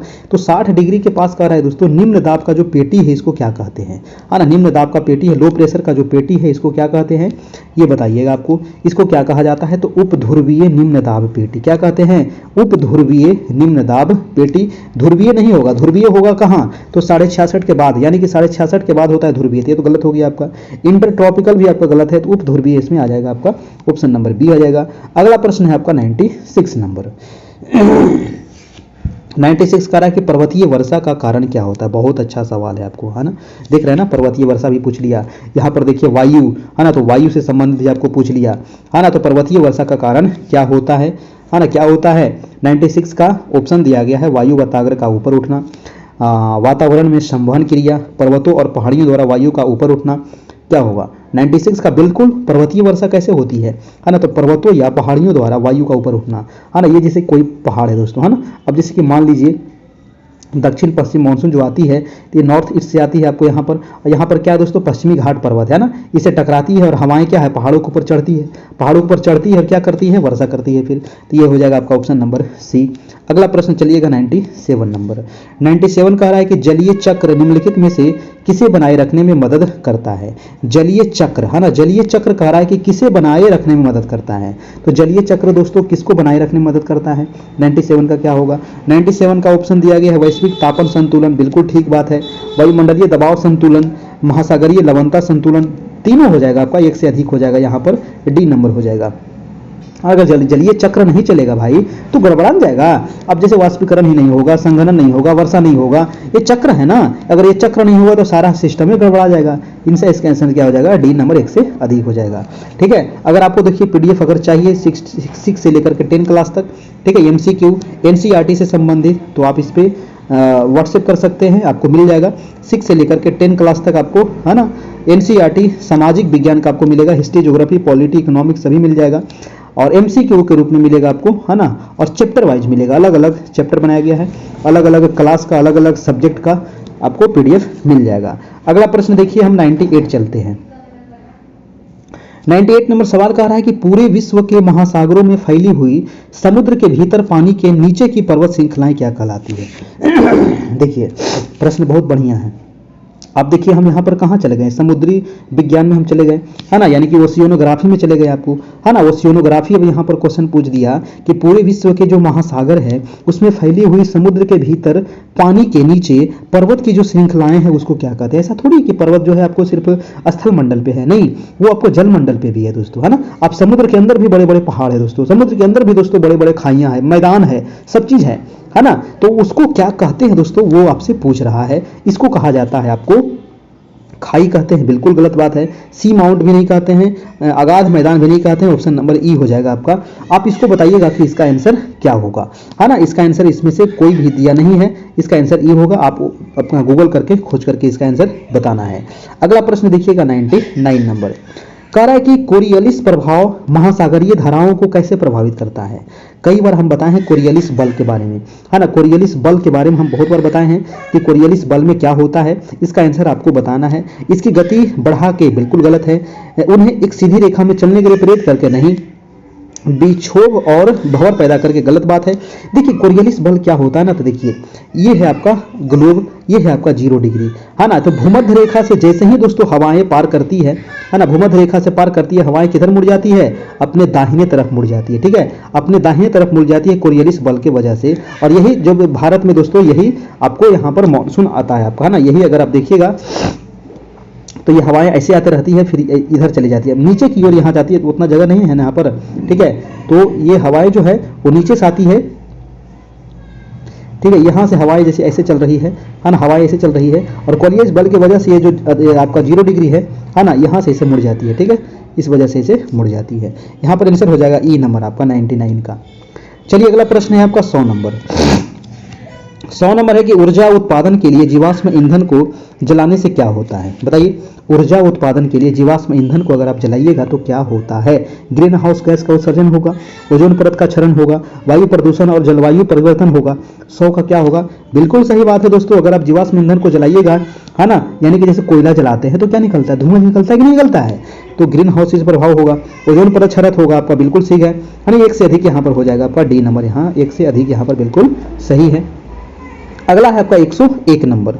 करा निम्नलिखित में से कौन सी वो चट्टान है जो अंतर्भेदी आग्नेय शैल रचना है। अंतर्भेदी, अब देखिए जैसे ही ज्वालामुखी फटता है ना, ये है आपका परपटी, परपटी से ये ज्वालामुखी निकला, ज्वालामुखी निकला दोस्तों परपटी से बाहर, है ना, परपटी से बाहर निकला, तो कुछ जो लावा है दोस्तों ये पृथ्वी के ऊपर जम जाएगा, और कुछ जो लावा है ये पृथ्वी के अंदर जम जाएगा, है ना, यहीं पर जम गया आपका। ठीक है, यहीं पर जम गया आपको। तो ये जो अंतर्भेदी जो आग्नेय शैल का निर्माण हुआ, अंतर्भेदी, इसको रचना को क्या कहते हैं, है ना। जो अंदर जम गया उसको क्या कहेंगे, जो बाहर जम गया उसको क्या कहते हैं। बताइएगा 101 का आंसर क्या होगा। 101 का आंसर क्या होगा, जल्दी से बताइएगा। लैकोलिथ, बैथोलिथ, डाइक या 1 से अधिक। यहाँ पर जो आंसर हो जाएगा वो 1 से अधिक आपका बिल्कुल सही है। 101 का हो जाएगा आपका डी नंबर। अगला है आपका 102 नंबर की भारत की वन सर्वेक्षण रिपोर्ट 2021 के अनुसार भारत में वनाकरण का प्रतिशत कितना है। बहुत अच्छा प्रश्न है ना। 2021 के यहाँ पर आपको डाटा है कि भारत में दोस्तों वनाकरण का प्रतिशत कितना है, तो आप अगर पढ़े होंगे तो 24 यहाँ पर 5 होना चाहिए, बिल्कुल सही है। 24.5 जो है ये आपको लगभग अभी 1 है भारत में। कितना होना चाहिए, तो होना चाहिए 33%, लेकिन अभी कितना है 24%, 24.5% आपका। अगला है कि वन क्या है, ठीक है। तो वन क्या है देखिएगा, जैविक समुदाय है, वनस्पति समुदाय है, पारिस्थितिकी है, उपयुक्त में से एक से अधिक है, क्या होगा। तो वन जो है दोस्तों, वन एक जैविक समुदाय है ना। वन किस में आ जाएगा, एक जैविक समुदाय आंसर इसका आयोग के द्वारा दिया गया था। आंसर हो जाएगा आपका ए नंबर। बहुत सारे लोग इसमें गलती किए होंगे, बहुत सारे लोग वनस्पतिक समुदाय भी मारे होंगे, परिस्थितिकी भी मार दिए होंगे, लेकिन इसका जो आयोग के द्वारा आंसर दिया गया है वो ए दिया गया है ना। चलिए अगला प्रश्न है कि किसी प्रजाति के विलुप्त होने का प्रमुख कारण क्या है। बहुत अच्छा प्रश्न है कि कोई जो प्रजाति है आखिर विलुप्त क्यों हो रहा है ना। बहुत सारे प्रजाति विलुप्त हो रहे हैं। चीता आज के जमाने में नहीं दिख रहा है आपको, क्यों नहीं दिख रहा है ना, कारण क्या है। 104 का हो जाएगा आपका, प्राकृतिक आवास का विनाश कर रहे हैं, है ना। शिकार भी कर रहे हैं, ये भी बिल्कुल ठीक है। जंगल की आग, है ना। देखिए यहाँ पर जो आंसर होना चाहिए वो डी होना चाहिए, लेकिन आयोग के द्वारा यहाँ पर सी दिया गया है, तो आपको सी ही मानना पड़ेगा। प्राकृतिक आवास का प्रमुख कारण, अच्छा यहाँ पर देखिए प्रमुख कारण पूछ दिया है, तो प्रमुख जैसे ही पूछ दे यहाँ पर प्रमुख, है ना, प्रमुख जैसे ही पूछ दे तो इसका आंसर कोई भी एक होगा, है ना। कोई भी एक ही आंसर होगा, चाहे ए होगा, चाहे बी होगा, चाहे सी होगा, चाहे डी होगा, चाहे ई होगा, है ना। जैसे ही प्रमुख आपको यहाँ पर कर दे, या फिर कह दे सबसे बड़ा, तो वहाँ पर भी एक ही होगा, है ना। लेकिन अगर यहाँ पर प्रमुख नहीं रहता दोस्तों तो यहाँ पर शिकार भी हो जाता, क्योंकि आजकल चीता का बहुत ज़्यादा शिकार हो रहा है। आप बाघों का शिकार होने की वजह से बाघों की संख्या घट गई, है ना। गैंडा के शिकार होने से गैंडा का संख्या घट गया है कि नहीं। तो यहाँ पर जो आंसर हो जाएगा, प्रमुख कारण जो है वो प्राकृतिक आवास का विनाश हो रहा है। इसका विनाश कौन कर रहा है, तो मनुष्य कर रहा है ना। आप जंगल को धीरे धीरे करके साफ करते जा रहे हैं, जनसंख्या बढ़ते जा रही है ना। तो इसके वजह से क्या हो रहा है, विनाश हो रहा है। आंसर हो जाएगा आपका सी नंबर। अगला प्रश्न है आपका 105 नंबर। 105 कह रहा है कि मैंग्रोव वन पाए जाते हैं। देखिए मैंग्रोव वन बहुत बार बताए थे आपको, जैसे कि सदाबहार वन हो गया, पतझड़ वन हो गया, मैंग्रोव वन हो गया, नहीं बताए हैं। कितना बार बताएं दोस्तों, ये छठा क्लास में भी पढ़ना है, ये छठा में भी पढ़ना है। मैंग्रोव वन कहाँ पाए जाते हैं बताइए, पहाड़ी क्षेत्र में, लेटराइट मिट्टी में। बिल्कुल गलत बात है, लेटराइट में नहीं पाया जाएगा, पहाड़ी में भी नहीं पाया जाएगा, ज्वार नदमुख में पाया जाएगा, या फिर कहाँ पाया जाएगा बताइए। 105 का क्या होगा, ज्वारनद मुख में पाया जाएगा दोस्तों आपको मैंग्रोव वन, है ना। जहां पर देखिए डेल्टाई जो क्षेत्र होता है ना, जहां पर डेल्टाई क्षेत्र होता है, या फिर जो ज्वार, जहां पर ज्वार भाटा आता रहता है, तो मैंग्रोव आपको यहां भी मिल दिखेगा, यहां पर भी आपको मैंग्रोव वन दिखेगा आपको, ठीक है। या फिर आपको यहां पर भी आपको कुछ कुछ मैंग्रोव वन देखने को मिलेगा अंडमान निकोबार में। ऐसे तो सुंदरवन में आपको सबसे 1 नंबर पर है, यहाँ पर आपको 2 नंबर पर है ना। ये आपको ध्यान रखिएगा। अगला प्रश्न देखिएगा 106 नंबर। कह रहा है कि 0 डिग्री अक्षांश यानी कि 0 डिग्री अक्षांश और 0 डिग्री देशांतर कहाँ स्थित है। बहुत बढ़िया सवाल है, कई बार हम ये क्वेश्चन बता चुके हैं, कई बार बताए हैं कि ये देखिए ग्लोब है ना। ये 0 डिग्री अक्षांश, ये 0 डिग्री देशांतर, ये कहाँ पर मिल रहा है दोस्तों, तो ये मिलता है आपको अटलांटिक महासागर में। अटलांटिक महासागर में इसका आंसर, ये देखते साथ आंख बंद करके मारिए, ये नंबर अटलांटिक महासागर में मिलता है दोनों आपका, है ना। 0 डिग्री देशांतर और 0 डिग्री अक्षांश रेखा आपको कहाँ, अटलांटिक महासागर में, ठीक है। ये सब क्वेश्चन गलती आप करते हैं तो भैया हमारी जिम्मेदारी नहीं है, और ये नंबर आपको दिया गया है ताकि आप 6 से लेकर के 10 क्लास तक सामाजिक विज्ञान, जिसमें आपको 6 to 8 भी हो जाएगा और 9 10th भी हो जाएगा सामाजिक विज्ञान के स्टूडेंट के लिए, है ना। ऐसे हम विज्ञान वाला भी तैयार कर रहे हैं, लेकिन विज्ञान वाला हम नहीं दे पाएंगे इस बार, है ना। वो तैयार ही होते रह जाएगा आपका, है ना। अभी समय तो है नहीं एग्जाम में, ठीक है। तो आप फिलहाल सामाजिक विज्ञान का ही हमारे यहाँ फिलहाल अभी मिल पाएगा।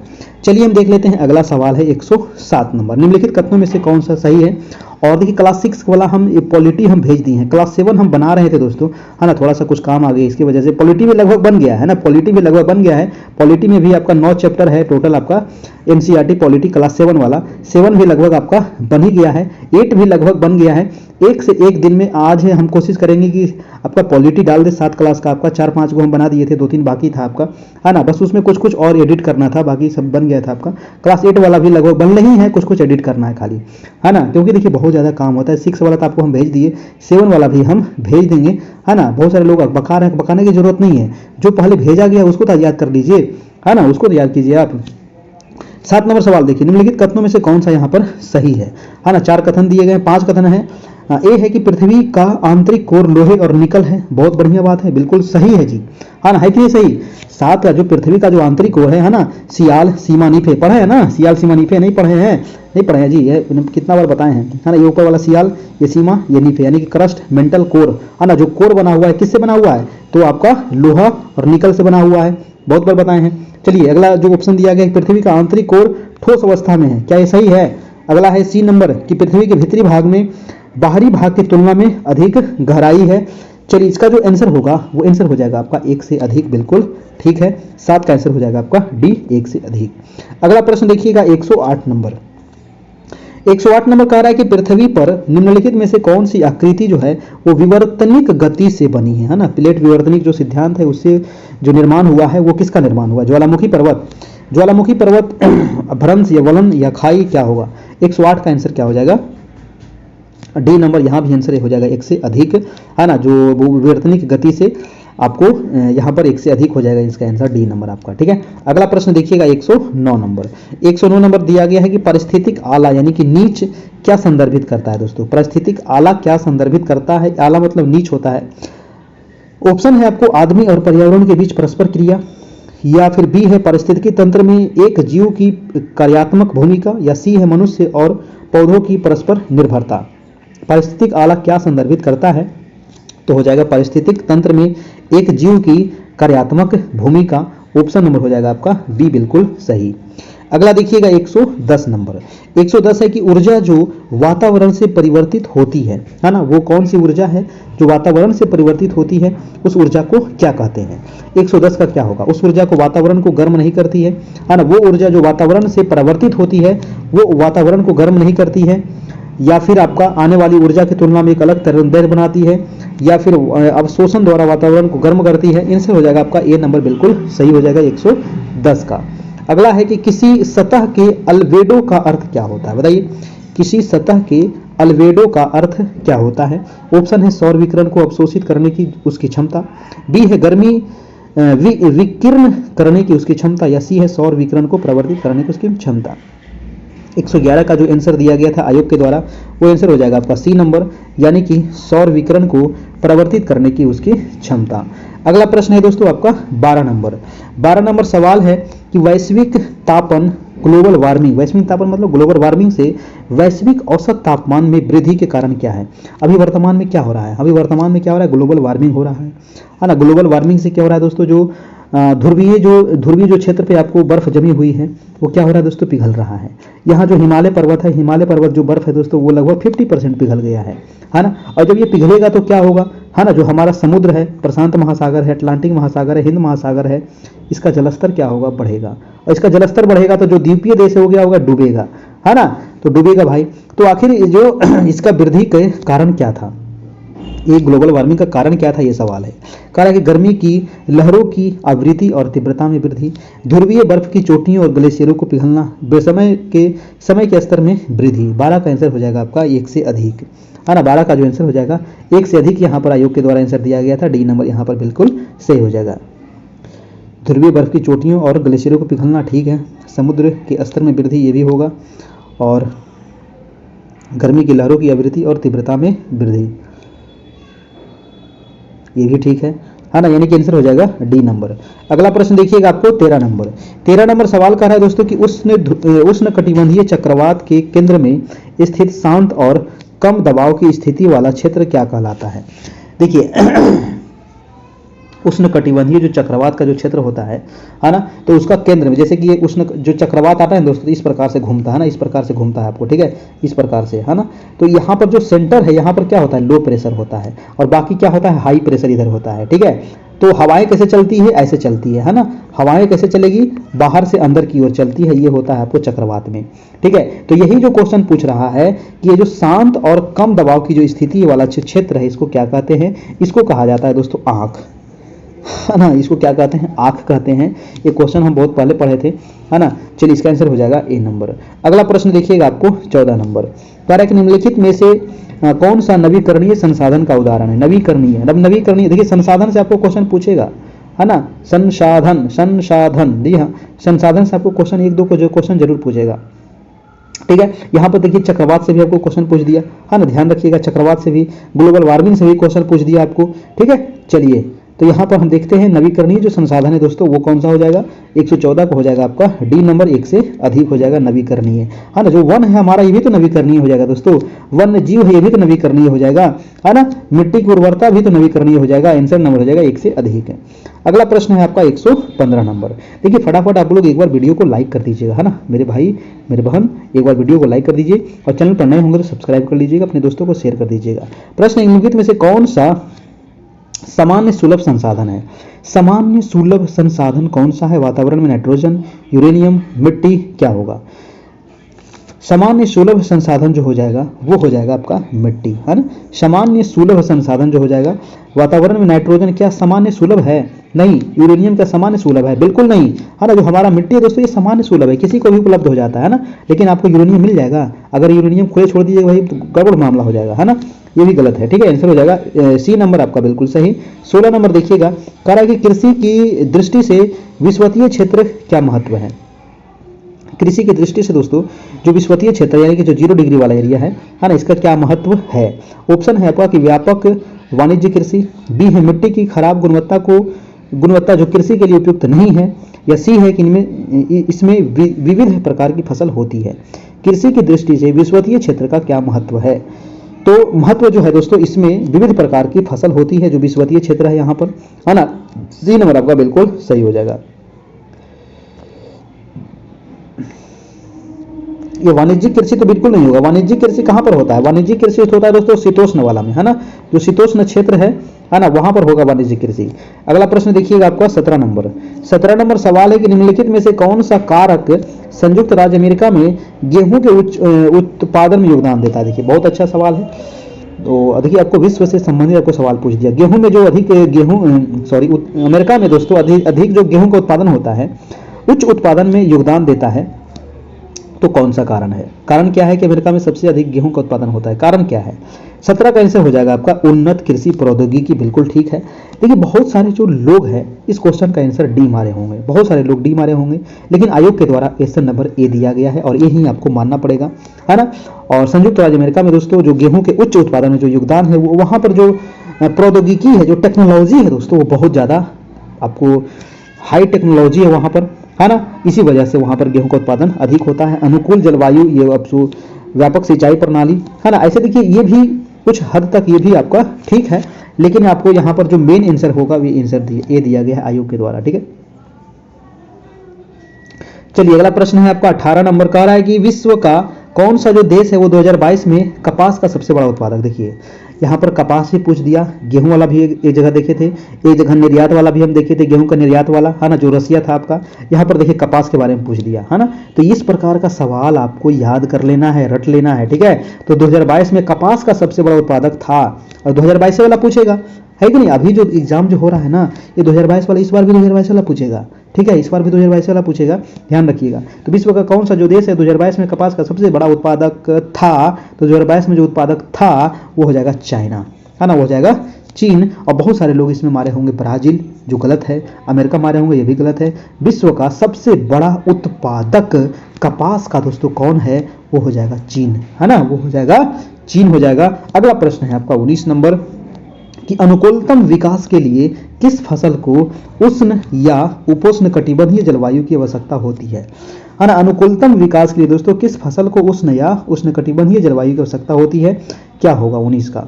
19 का जो आंसर हो जाएगा दोस्तों, अनुकूलतम विकास के लिए किस फसल को उष्ण या उपोष्ण कटिबंधीय, यहाँ पर कपास, गन्ना, चाय, एक से अधिक, यहाँ पर बिल्कुल सही हो जाएगा, यहाँ पर एक से अधिक हो जाएगा दोस्तों आपका आंसर। अगला है आपका और आज का लास्ट सवाल है कि कौन सा देश जो है 2022 में दुनिया में दूध का सबसे बड़ा उत्पादक है? तो भैया ये सबको पता है कि अपना भारत, जो प्यारा भारत है, ये सबसे ज्यादा दूध का उत्पादन करता है। ठीक है, यानी कि दूध का उत्पादन सबसे अधिक कहाँ होता है? भारत में होता है। और भारत में सबसे अधिक कहाँ होता है? अगर इस बार पूछ लिया जाए तो क्या मारिएगा? उत्तर प्रदेश, है ना, सबसे अधिक दूध का उत्पादन होता है। तो ये रहा ज्योग्राफी का अभी जो पिछला बार पूछा गया था क्वेश्चन पीजीटी में, है ना, इसका आंसर आपको दे दिया गया है।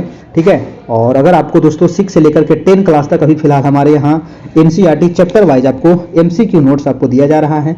नई जो वैकेंसी है, अभी तो वैकेंसी आपको 70,000 है ना, लेकिन जो पुराना जो उसमें बचा हुआ वैकेंसी है पिछले बार बीपीएससी ट्री 1 में, तो उसका वैकेंसी इसमें जुड़ करके 1,10,000 लगभग वैकेंसी आपकी हो जाएगी। बहुत जल्द उसको जोड़ दिया जाएगा, आप टेंशन ना लीजिए, वो जोड़ दिया जाएगा आपको, है ना। तो थोड़ा बहुत जो आप छूट गए हैं जो पिछली बार, है ना, घबराना नहीं है, इस बार आपको जोर शोर से और लगना है और इस बार आपको रिजल्ट आपको ले लेना है, ठीक है। तो 6 से 8 और 9 10 हमारे यहाँ भी मिल जाएगा सामाजिक विज्ञान का, है ना। रिजल्ट की गारंटी इसलिए है क्योंकि जो आपको दिया जाएगा उतना आपको रटना पड़ेगा, जो आपको कराया जा रहा है उतना आपको करना पड़ेगा। यहाँ पर मात्र दोस्तों 351 चार्ज है ना, ओनली 351 चार्ज है, इससे कम चार्ज में आपको कहीं नहीं मिलेगा, है ना। मात्र 351 है। बहुत अच्छे तरीके से दोस्तों आपको एनसीईआरटी का जो एमसीक्यू बनाया गया है, चैप्टर वाइज बनाया गया है, हर एक चैप्टर का अलग अलग है, ताकि आपको रिवीजन करने में काफ़ी सहूलियत होगा, है ना। फटाफट आपको हर एक चैप्टर आप 10-10 मिनट 20-20 मिनट में पूरा चैप्टर आप रिवीजन कर लीजिएगा, है ना। और जो मेन सवाल है वही हम डाले हैं, ताकि जो एग्जाम में पूछने वाला सवाल है आपका। और जो हमारे पुराने स्टूडेंट हैं, यानी कि बीपीएससी जो फर्स्ट फेज में जुड़े थे, है ना, अभी जो बीपीएससी फर्स्ट फेज की जो एग्जाम हुई है, अगर उसमें आप जुड़े हुए थे तो आपको दोस्तों 75% की छूट है। ये अब ऑफर अभी कुछ दिन के लिए ही है ना। तो फटाफट 351 का जो ये ऑफर है आप इसको ले लीजिएगा। न्यू स्टूडेंट के लिए 351 मात्र है ना, इससे कम में आपको नहीं। कैसे मिलेगा दोस्तों? तो ये रहा हमारा फोन पे, गूगल पे, पेटीएम नंबर 78 57 82 43 10। ये नंबर है आपका फोन पे, गूगल पे, पेटीएम भी है, और यही नंबर आपका व्हाट्सएप भी है, ठीक है। यही नंबर हमारा कॉलिंग भी है। ऐसे कॉल नहीं करना आपको, ठीक है, व्हाट्सएप करना है, क्योंकि सबका कॉल हम रिसीव नहीं कर पाएंगे, ठीक है। तो इसीलिए आपको व्हाट्सएप करना है, आपको जवाब मिल जाएगा। कैसे आपको ज्वाइन करना, अगर जरूरत पड़ेगा तो हम खुद आपको कॉल कर लेंगे, ठीक है। इसलिए आपको कॉल नहीं करना है, हम आपको खुद कॉल कर लेंगे, ठीक है। ये नंबर है फोन पे, गूगल पे, आप इस पे इसी नंबर पे पेमेंट करके हमें स्क्रीनशॉट व्हाट्सएप पे जरूर भेज दीजिएगा, ताकि हम आपको ग्रुप में जोड़ सके और आपको सारा मटेरियल हम प्रोवाइड कर सके, है ना। ओनली कितना? 351। और ये ऑफर दोस्तों आपको ज़्यादा नहीं, 10 तारीख तक ये ऑफर आपका हम बढ़ा दिए हैं। ऑफर तो ऐसे कम ही था, है ना, 10 तारीख तक इसको हम बढ़ा दिए हैं। फटाफट इसको आप ले लीजिएगा, है ना। अगर दोस्तों आपको भविष्य बनाना है तो ये बीपीएससी सेकेंड फेज बस आपके लिए आया है। ये सोच लीजिए कि ये हमारे लिए आया है। अगर इसमें नहीं हुआ ना, इसमें नहीं हुआ तो भैया फिर 5 साल बैठना पड़ेगा, है ना, 5 साल बैठना पड़ेगा। और उससे जो सबसे बड़ी दिक्कत ये वाली बात है कि अब इसको 3 बार ही कर दिया है ना, अभी 3 बार ही कर दिया है दोस्तों।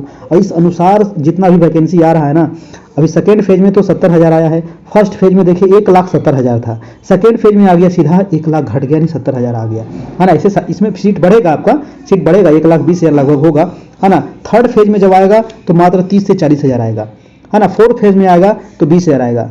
धीरे धीरे देख रहे हैं ना, घट रहा है और कंपटीशन लेवल काफ़ी बढ़ रहा है। और आपका 3 ही बार चांस है, ठीक है। तो जी जान लगा लीजिए और एकदम ले लीजिए, है ना। तो आज इतना ही रहने देते हैं, फिर मिलेंगे हम कल इसी समय इसी चैनल पर। तब तक के लिए गुड नाइट, खुश रहिए, मस्त रहिए। और जो भी आपका सवाल होगा तो चैनल को सब्सक्राइब करना है और नीचे कमेंट बॉक्स में करना है, लाइव वाला नहीं कीजिएगा, कमेंट बॉक्स में करना है, ताकि आपका हम सवाल का जवाब दे सके, है ना। चलिए, थैंक यू, धन्यवाद।